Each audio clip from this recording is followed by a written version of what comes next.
안녕하세요. 서울예술실용전문학교 반려동물학과 아로마테라피 교수 장영임입니다. 지난 시간에 이어서 오늘은 이제 누드를 이용한 이제 주물럭 비누를 만들어 볼 건데요. 사실 비누는 이제 여러 가지 복잡한 계산법과 이제 다양한 재료들로 인해서 누구나 쉽게 만들기는 굉장히 어려운 이제 분야기는 해요. 하지만 이렇게 솥비누 베이스를 이용해서 이제 손쉽게 만들 수 있는 방법도 있기 때문에 오늘은 이제 솥비누, 주물럭 비누를 한번 만들어 보도록 하겠습니다. 재료를 한번 볼게요. 앞에 보시면 이제 이렇게 비누를 부셔 놓은 것 같은 이제 솥비누 베이스라고 하고요. 그 다음에 이제 우리가 아로마 테라피를 이제 배움에 있어서 에센셜 오일이 제일 중요해요. 그래서 오늘은 이제 이 라벤더 베라와 팔마로사 에센셜 오일을 이용해서 이제 비누를 만들 거예요.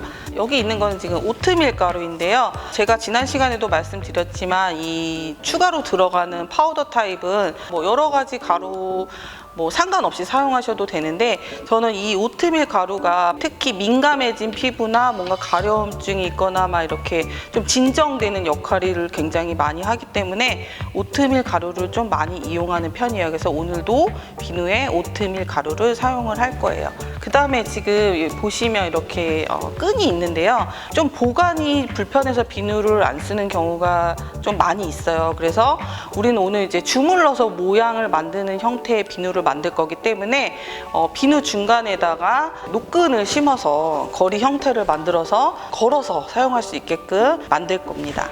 그 다음에 이제 보습제를 넣어야 되는데요. 보습제는 마찬가지로 마카다미아 식물 오일을 이제 넣어서 보습에 이제 도움을 주도록 하겠습니다. 그 다음에 이제 이거는 F러쉬라고 하는 건데요. 최대한 이제 순한 성분을 가지고 있는 이제 세정 제품이에요. 그래서 솥비누에 조금 첨가를 해주면 이제 풍부한 거품과 세정력에도 조금 도움을 줄 수 있는 제품이기 때문에 F러쉬를 조금 넣겠습니다.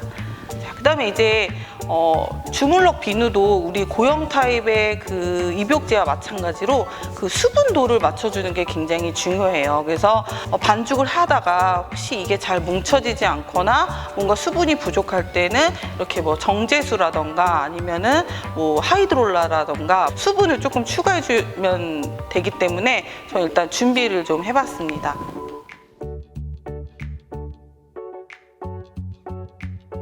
자, 그럼 한번 만들어 보겠습니다. 일단 마찬가지로 이렇게 볼이 있으면 좋은데요.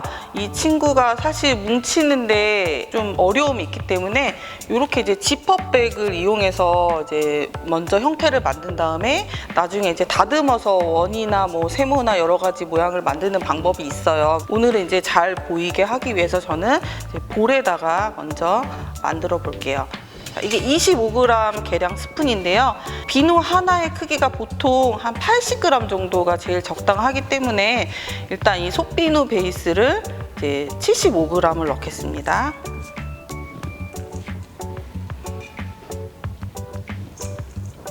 그다음에 이제 오트밀 가루 티스푼으로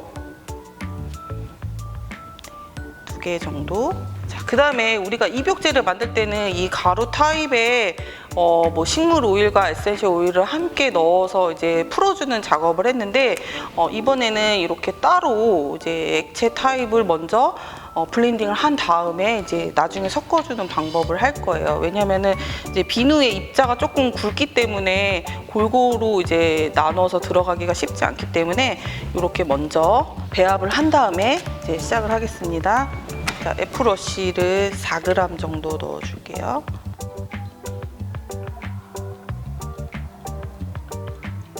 그 다음에 이제 식물 오일을 1g. 그 다음에 이제 에센셜 오일을 20방울 정도 넣겠습니다.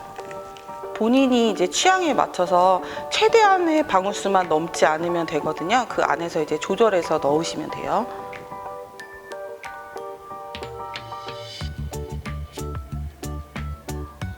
이 팔마로사 에센셜 오일은 모든 피부에 좀 무난하게 안전하게 쓸 수 있는 오일로 화장품에도 굉장히 많이 들어가는 오일이거든요. 그래서 저는 오늘 이 오일을 선택을 해서 이 팔마로사를 넣은 이 비누는 아주 어린 그 자견 강아지들도 안전하게 쓸 수 있게 하기 위해서 이제 선택한 오일이고요.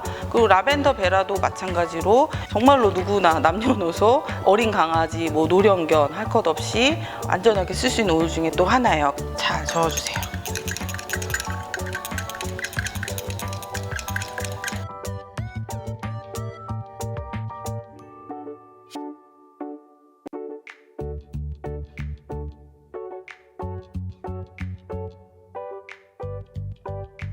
그다음에 이제 손을 이용해서 친구들을 이제 뭉쳐주는 거예요.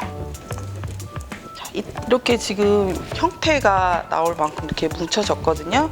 이때 뭐 비누 틀을 이용해도 괜찮고요. 아니면 요즘에 이제 비누 스탬프 같은 게 굉장히 많이 나와 있거든요. 그래서 그런 걸 이용해서 나중에 이제 모양을 만들어주는 것도 예쁜 비누를 만들 수 있는 방법이에요. 자, 이렇게 가운데에 좀 구멍을 낸 다음에요. 이렇게 이제 끈을 이 안에 잘 심어서 이제 이런 형태로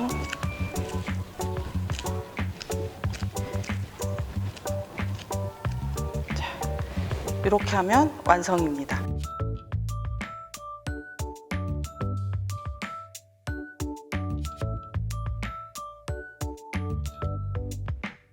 이 비누 같은 경우는 특별한 숙성 기간을 거치지 않고 어느 정도 이제 굳어지면 바로 사용할 수 있는 아주 큰 장점이 있기 때문에 뭐 하루 정도 조금 굳혀서 어느 정도 단단해지면 사용하시면 돼요. 근데 이거를 만들 때 이런 파우더 타입이 조금 많이 들어가면 비누가 쉽게 물러지는 현상이 발생하거든요. 그래서 내가 아무리 오트밀 가루나 뭐 로즈 디마스크나 편백가루를 좋아한다고 하더라도 기본 베이스보다 너무 많이 들어가면 비누가 쉽게 물러진다는 거를 꼭 명심하시고 아까 제가 넣은 양처럼 한 티스푼으로 2개에서 3개까지 정도만 이제 넣어서 사용하시면 물러지지 않고 이제 끝까지 예쁘게 잘 쓸 수 있는 비누를 만드실 수 있습니다. 이 주물럭 비누는요, 말 그대로 이제 비누이기 때문에 샴푸를 대신할 수는 없어요. 그래서 이걸 가지고 뭐 강아지 온몸 전체를 목욕을 하는 건 좀 적합치 않고요. 뭐 외출 후에 산책 후에 이제 발을 닦는다던가 아니면 어떤 특정한 이제 조그만 부위에 뭐 오염이 있다던가 했을 때는 충분히 이제 사용하실 수 있고요. 그리고 강아지뿐만 아니라 이제 보호자 분들도 함께 이제 손을 세정할 때 사용하시면 아주 좋은 비누입니다. 그럼 지금까지 서울예술실용전문학교 반려동물학과 아로마테라피 교수 장영임이었습니다. 감사합니다.